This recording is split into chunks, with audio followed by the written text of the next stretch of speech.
Welcome along, my friends, to another edition of Cosmic News. Coming up in this week's broadcast, worlds without suns. Scientists believe there are quadrillions of free drifting planets throughout the cosmos. This should open up all those doubting Thomas's closed minds regarding Planet X Nibiru's existence. Plus, underground reptilian city under Los Angeles, reported way back in 1934, and how the elite are profiteering from the coming destructive event that Nibiru will cause as it slips out of our inner solar system.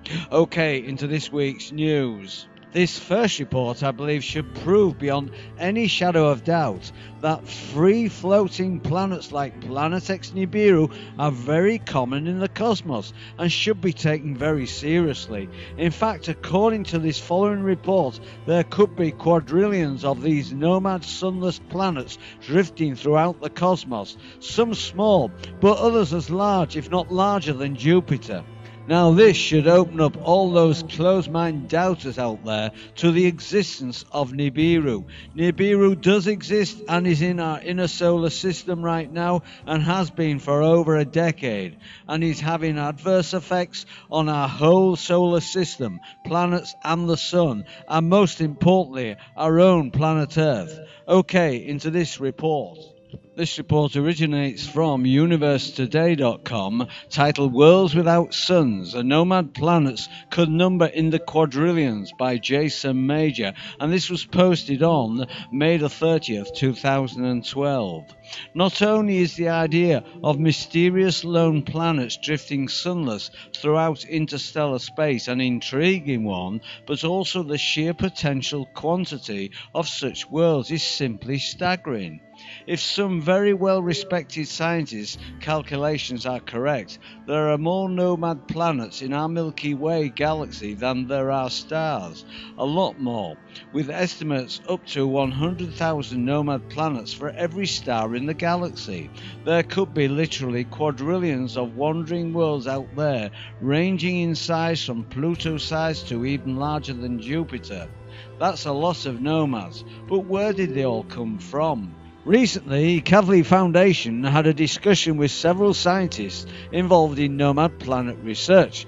Roger D. Blanford, director of the Kavli Institute for Particle Astrophysics and Cosmology, KIPAC, at Stanford University, Dimitar D. Sasilo, professor of astronomy at Harvard University, and Louis E. Stragari, research associate at KIPAC and the SLAC National Accelerator Laboratory, talks about their findings and what sort of worlds these nomad planets might be, as well as how they may have formed. One potential source for nomad planets is forceful ejection from solar systems. Most stars form in clusters, and around many stars there are prototype planetary disks of gas and dust in which planets form and then potentially get ejected in various ways, said Sangari. If these early forming solar systems have a large number of planets down to the mass of Pluto, you can imagine that exchanges could be frequent, and the possibility of planetary formations outside of stellar disks is not entirely ruled out by the researchers, although they do impose a lower limit to the size of such worlds. Theoretical calculations say that probably the lowest mass nomad planet that can form by that process is something around the mass of Jupiter, said Sangari, so we don't expect that planets smaller than that are going to form independently of a developing solar system. This is the big mystery that surrounds this new paper. How do these smaller nomad planets form? Sasilo added. Of course, without a sun of their own to supply heat and energy, one might assume that such worlds would be cold and inhospitable to life. But as the researchers point out, that may not always be the case. A nomad planet's internal heat could supply the necessary energy to fuel the emergence of life, or at least keep it going. If you imagine the Earth as it is today becoming a nomad planet, life on Earth is not going to cease, said Sazalo. That we know. It's not even speculation at this point. Scientists already have identified a large number of microbes and even 2 types of nematodes that survive entirely on the heat that comes from inside the Earth. Researcher Roger Blanford also suggests that small nomad planets could retain very dense high-pressure blankets around them. These could conceivably include molecular hydrogen atmospheres or possibly surface ice that could trap a lot of heat. They might be able to keep water liquid, which would be conducive to creating or sustaining life. And so with all those potentially life-sustaining planets knocking about the galaxy, is it possible they could have helped transport organisms from one solar system to another? It's a concept called panspermia, and it's been around since at least the 5th century BCE, when the Greek philosopher Anaxagoras first wrote about it. We've written about it too, as recently as 3 weeks ago, and it's still a much debated topic. In the 20th century, many eminent scientists have entertained the speculation that life propagated either in a directed, random or malicious way throughout the galaxy, said Blanford. One thing that I think modern astronomy might add is that it is clear evidence that many galaxies collide and spray material out into intergalactic space, so life can propagate between galaxies too, in principle. There could be quadrillions of nomad planets in our galaxy alone, and they could even be ejected into intergalactic space. And so, it's a very old speculation, but it's a perfectly reasonable idea, and one that is becoming more accessible to scientific investigation. Nomad planets may not even be limited to the confines of the Milky Way. Given enough of a push, they could be sent out of the galaxy entirely. Just a stellar or black hole encounter within the galaxy can in principle give a planet the escape velocity it needs to be ejected from the galaxy. If you look at galaxies at large, collisions between them leads a lot of material being cast out into intergalactic space, Blanford said. This following report originates from metatech.org and LA Times and was originally posted on the 29th of January 1934 by Jean Bouquet.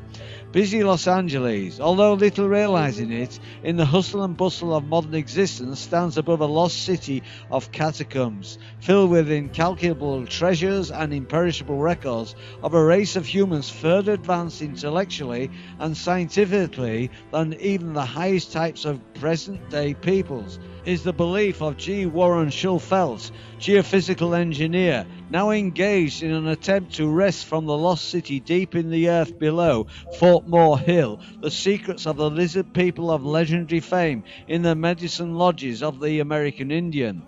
So firmly does Schulfelt and a little staff of assistants believe that a maze of catacombs and priceless golden tablets are to be found beneath downtown Los Angeles that the engineer and his aides have already driven a shaft 250 feet into the ground, the mouth of the shaft being on the old Banning property on North Hill Street, overlooking Sunset Boulevard, Spring Street and North Broadway. Legend supplies clue. Schulfelt learned of the legend of the lizard people after his radio x-ray had led him hither and yon over an area extending from the public library on West 5th Street to the Southwest Museum on Museum Drive at the foot of Mount Washington. I knew I was over a pattern of tunnels, the engineer explained yesterday, and I had mapped out the course of the tunnels, the position of large rooms scattered along the tunnel route, as well as the position of deposits of gold, but I couldn't understand the meaning of it. Fire destroys all. According to the legend as imparted to Schufelt by Macklin, the radio X-ray had revealed the location of one of 3 lost cities on the Pacific coast, the local one having been dug by the lizard people after the great catastrophe which occurred about 5,000 years ago. This legendary catastrophe was in the form of a huge tongue of fire which came out of the southwest, destroying all life in its path. The path being several hundred miles wide, the city underground was dug as a means of escaping future fires. The lost city dug with powerful chemicals by the lizard people instead of pick and shovel was drained into the ocean, where its tunnels began according to the legend. The tide passing daily in and out of the lower tunnel portals and the forcing the air into the upper tunnels provided ventilation and cleansed and sanitized the lower tunnels, the legend states. Large rooms in the domes of the hills above the city of Labyrinths house 1,000 families in the manner of tall buildings, and imperishable food supplies of the herb variety were stored in the catacomb to provide sustenance for the lizard folk for great lengths of time as the next fire swept over the earth. City laid out like lizards. The lizard people, the legend has it, regarded the lizard as the symbol of long life. Their city is laid out like a lizard, according to the legend. Its tail to the southwest, far below 5th and Hope Streets. Its head to the northeast, at Lookout and Marder Streets. The city's key room is situated directly under South Broadway, near 2nd Street, according to Schufelt and the legend.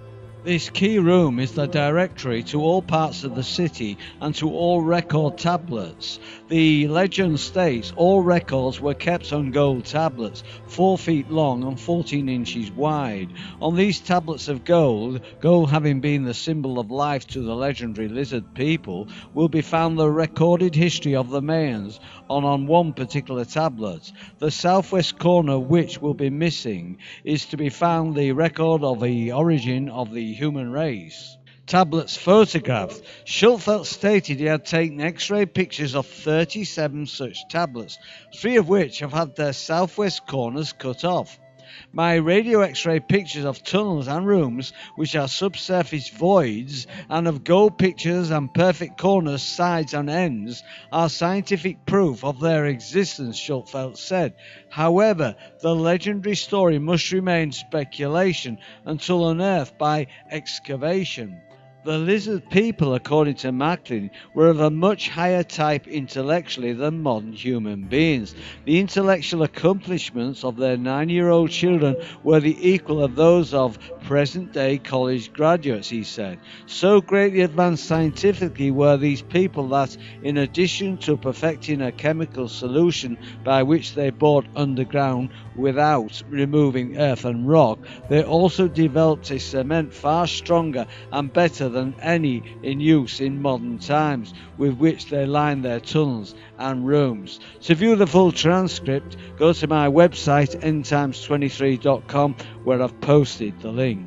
This final report originates from somethingblue.hubpages.com, titled Nibiru Planet X Global Cataclysm Provides Profit for the Rich Elite, and this was posted on January the 17th, 2014.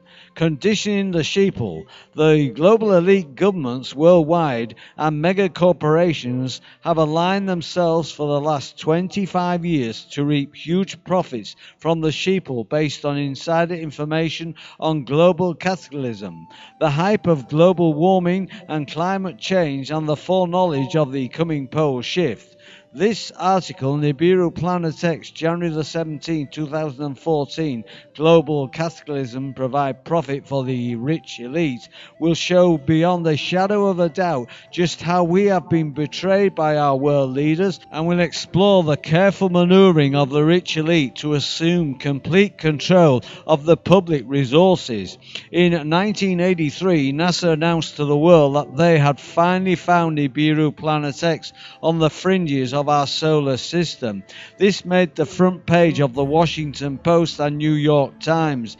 Later that year, President Reagan made this subject part of the national security mandate, which prevented scientists, astronomers, and government insiders from legally talking about it with the public. Under a national security oath, armed with the information that this planet could potentially cause another pole shift, and recognize the impact this knowledge might have on the world's infrastructure, Reagan was able to get other countries to keep quiet about it as well. The powers that be quickly realized that they could finally get the world's population to a manageable size if they could move large populations into coastal regions and cities across the globe. Because when the poles do shift from the passage of Planet X, aka Nibiru, through our solar system, the resulting tidal wave would literally wipe out billions of people. All they would have to do is ensure their own survival, and they would be the kings of the world. The powers that be have used a plethora of tactics to ensure that they come out on top after all is said and done, including a plan that began over 20 years ago involving the United Nations buying up land surrounding the United States national parks. This plan is an attempt by the United Nations to globalize huge regions of the United States and is a major division of their nefarious Agenda 21 Human Migration Initiative, Sustainable Development, established in 1992. Basically, the plan is to lower the standard of living in America to match that of the rest of the world, third world countries, so that the world's wealth can be more evenly distributed.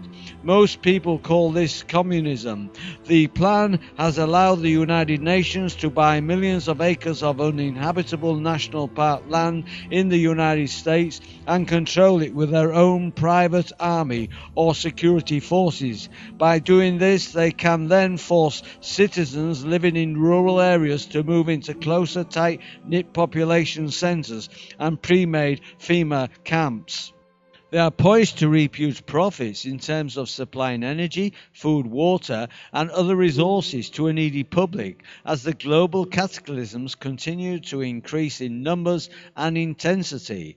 Furthermore, by constructing pre-made self-contained camps, towns, and compounds, they can force victims and survivors to move into these camps, thus supplying themselves with a ready-made workforce that they can control. To further enhance their plans, they have constructed numerous websites designed to spread the fear of global cataclysm, to motivate the sheeple into spending their life savings in preparation of these events, while they also use debunking websites to show that there is nothing to fear and that the sheeple should not be frightened and remain in place. It is the classic tactics of playing both sides to ensure that all your bases are covered while creating friction among the sheeple, designed to keep them confused, ignorant, and divided. This two-pronged attack has been used for thousands of years to divide an unsuspecting public and prevent them from seeing the big picture, while manipulating them into wars, economic enslavement, and obedience. To emphasize these contentions, let's take a look at some of the maneuverings that the rich elite, world governments and mega corporations have done to ensure their complete domination of the less fortunate, and how insider information withheld from the public has been used to make this happen. Tactics and maneuvering. Having the insider information, such as the discovery of Nibiru Planet X on the outskirts of our solar system in 1983, which incidentally was reported on the front page of the Washington Post and New York Times, has allowed our world leaders to anticipate, plan for, and create strategies to manipulate public perception while implementing their plans of global domination. First of all, one must secure the regions of the world that will be the most likely to survive relatively unscathed the coming polar shift. This is why many of the world governments, including the United States and United Nations, have put so much time, effort and resources, money into Africa, as it will be for the most part survive the pole shift without much damage. I absolutely believe in a consistent upward trend, said Diana Layfield, Chief Executive Officer for Africa of Standard Chartered, the London-listed bank, which is investing $100 million in Africa to double its business in the next 5 years. However, because the polar shift will undoubtedly cause the world oceans to change significantly due to sea level rising, coastal areas will perish. Cities, towns and regions of the world at sea level are considered collateral damage. Therefore, migration of humans will be away from coastal regions, and that is why all of the USA FEMA camps are built inland, well away from coastal regions. It's also the reason China has built huge ghost cities, over 150 and counting, in their vast interior, that will allow them to host the survivors while ensuring they have plenty of workers to rebuild their infrastructure. However, in the meantime, by forcing rural farmers over 1 million a month at gunpoint to move to these pre-made urban metropolises where no industry or jobs exist, it requires those living there to become completely dependent on the government for all their needs. What the powers that be know will be an all-important factor is to keep as many people as possible firmly entrenched in their beliefs that all is well, up to the very last moment when it will make no difference. This is important to keep the infrastructure running smoothly, means of transportation open, airports, harbours and even freeways operating normally, so that the rich elite can move about and travel to prepare safe havens when cataclysm and extreme weather events begin. So as long as the majority of the sheep are asleep, this will work out and also allow for a measure of control, as simply by blocking the major arteries leading out of any cities will keep most of the population under control. See Hurricane Katrina and FEMA tactics. This is why the powers that be use accidents and pre-planned events to test the public's reaction so they will be prepared when real disaster strikes. National parks in the USA. For those of you not paying attention, I will spell it out for you so that you may understand their insidious plan. The United Nations has been buying up much of the United States national parks in the last 10 years. This fact has not been reported in the fake mainstream media. Lately, many national parks have closed down due to physical constraints. However, what is even less known is that our own governments have been arming and mobilizing national park rangers so that they are well equipped with weapons and vehicles. Unbeknown to many Americans, many of the national parks are already run by private companies, just as prison systems are. This allows for them to make up their own rules and control and operate them however they see fit, and to provide privately owned security firms to enforce their rules and regulations. Also, there is an unsubstantiated rumor that the United States government has mortgaged American assets through a treaty signed with China to allow Chinese corporations to seize land inside the USA in case our country defaults on our huge unpayable debt to China. China has already bought huge amounts of federal land throughout America. What this does is allow for private armies or security firms under the control of foreign corporations to own and operate huge tracts of land inside America. This will prevent the average citizen that may have survived a so-called natural disaster from using our national parks to migrate to and homestead, unable to simply live off the land without being hunted by security forces. Many survivors will be forced to migrate to cities and towns where they will be more easily disarmed and controlled. Okay, my friends, you're all invited to join this channel by subscribing to End Times 23, which is a totally free subscription service. You're also invited to add me as a friend on Facebook and follow me on Twitter. If you'd like to drop me a line, by all means do so on my blog, or if you'd like to join one of my circles on Google+, all the links are under this video. All this week's news links can be found on my website, endtimes23.com. The link is under this video. Just click on the link and go to the top left-hand corner corner of the opening page and click on the Cosmic News Links tab. You will find all this week's news links at the top of the page under this week's title video. Well, that's your lot for this week, my friends. I do hope you've enjoyed the show. I'll be back with you in a week's time with another edition of Informer News. So until then, this is your Informer signing off, friends. I'll see you on the flip side.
Welcome along, my friends, to another edition of Cosmic News. Coming up in this week's broadcast, worlds without suns. Scientists believe there are quadrillions of free drifting planets throughout the cosmos.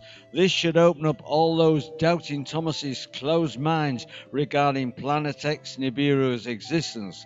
Plus, underground reptilian city under Los Angeles, reported way back in 1934. Effects on our whole solar system, planets and the sun, and most importantly, our own planet Earth. Okay, into this report. This report originates from universetoday.com, titled Worlds Without Suns, and Nomad Planets Could Number in the Quadrillions by Jason Major, and this was posted on May the 30th, 2012.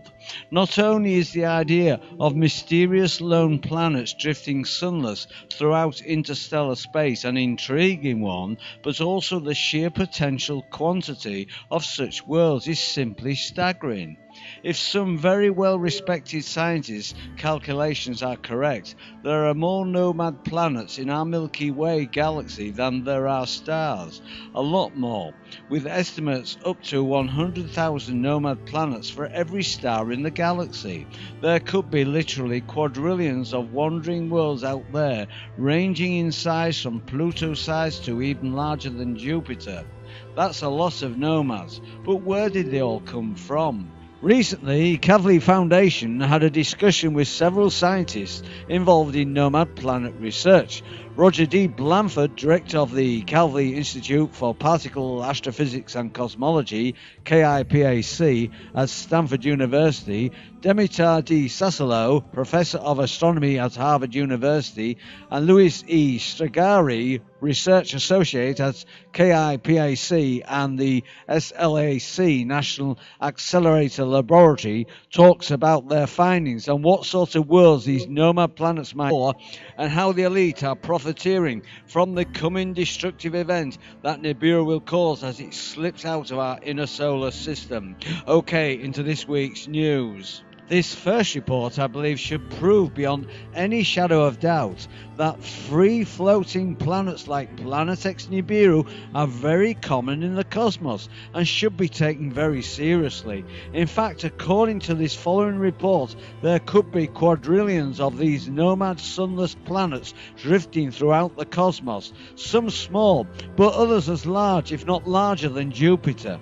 Now this should open up all those closed-minded doubters out there to the existence of Nibiru.